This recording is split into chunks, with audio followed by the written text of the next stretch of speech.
Doctor YS Rajasekhara Reddy అలాంటి నాయకుడు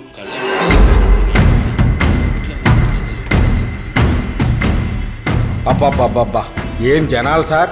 ఒక రాజకీయ నాయకుడు చనిపోతే ఇంతమంది జనాలు రావడం నేను ఎప్పుడు చూడలేదు సార్. బతుకున్నప్పుడు రాజులా బతికాడు, చావుతో దేవుడయ్యాడు. సార్, వైఎస్ఆర్ గారు అబ్బాయి జగనే సీఎం అవుతాడని అందరూ అనుకుంటున్నారు సార్. అతనికి మద్దతుగా 150 మంది ఎమ్మెల్యేలు సంతకాలు చేసి ఢిల్లీకి లెటర్ కూడా పంపించారట.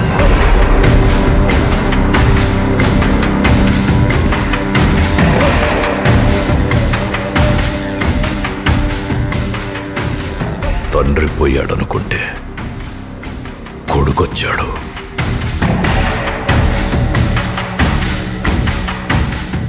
ఇప్పుడున్న సెంటిమెంట్కి వాడు సీఎం అవడం ఖాయం.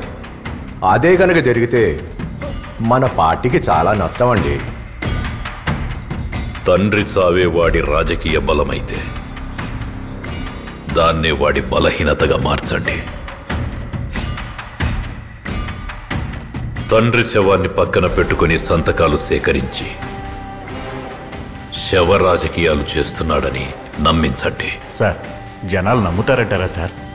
ఒక అబద్ధాన్ని వార్త చేసి ఆ వార్తని 100 సార్లు చెప్పిందే చెప్పి ఇది నిజమని నమ్మించడానికి మన టీవీ ఛానళ్లు, న్యూస్ పేపర్స్ కూడా ఉన్నాయి కదా.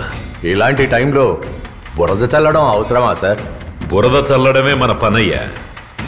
అది తుడుచుకుంటాడో కడుక్కుంటాడో వాడి పని.